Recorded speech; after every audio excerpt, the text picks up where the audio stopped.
Сәлем достар, бұл құпия каналы. Сіздермен бірге Альфия. Осымен мен бүгін екінші видеомды жүктеп жатырмын. Сіздер үшін қазір супер техникамен таныстырамын. Достар, бұл супер техника, егер де сіздер қатты шаршап жүрсеңіз, ешқандай энергияңыз жоқ, ешқандай күшіңіз жоқ, ауырып, сырқаттанып, қайғырып, сізді зіл басып жүрсе, осы техниканы жасаңыз міндетті түрде. Ол үшін біздерге әдеттегідей су керек, краннан болсын, қандай болса да, әйтеуір ішетін су болса, бір жұтқанда ішіп қоятын мөлшерде алуыңыз керек. Азғантай, примерно 100 грамм или 50 грамм. Осындай кесеге аласыңыз, оң қолыңызбенен. Сосын сізге жаңағы осындай любой бір свеча керек. Восктен жасалған свеча негізі, бірақ цвет қандай болса да жарай береді. Осындай свеча керек. Осыған азғантай 100 грамм суды құясыңыз. Құйғаннан кейін бүйтіп ерніңізге жақындап, мына дұғаны, мен қазір бұл дұғаны комментарийға бекітіп қоямын. 3 рет оқисыңыз да, дұғаны қайттан ішпей былай қойып қоясыңыз.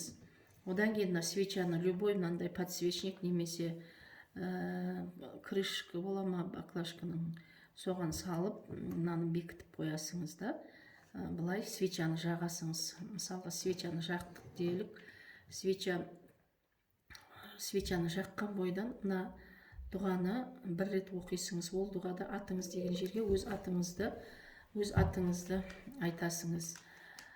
Одан кейін бұл свеча бетіп жанып бітуге жақындаған кезде, бітуге бір жарты 30 секунд қалды дегенде,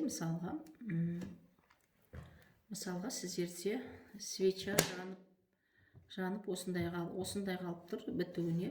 Сол кезде мына кесені оң қолыңызбен аласыңыз да, тағы бір рет ерніңізге жақындатып, жаңа дұғаны бір рет оқисыңыз да, бір жұтыммен ішіп қоясыңыз.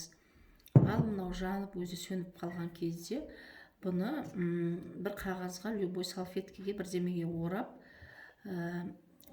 сол көрінбеу үшін міндетті түрде орау керек.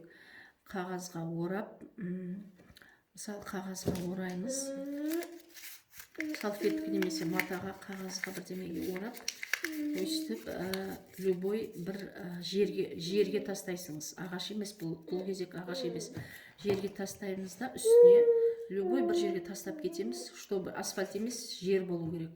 Үстіне сахарный песок құйып, осылай кетесіңіз. Болды достар, басқа еш нәрсе жасамайсыңыз. Осыдан кейін сіздер жаңа зарядталған батарейка сияқты өте күшті, мықты сезінесіңіз, өзіңізді, энергияңыз толады, күш жігер пайда болады. Достар, для профилактики әр айда жасасаңыз болады. Жаңа ай новолуниядан кейін растущая луна басталады.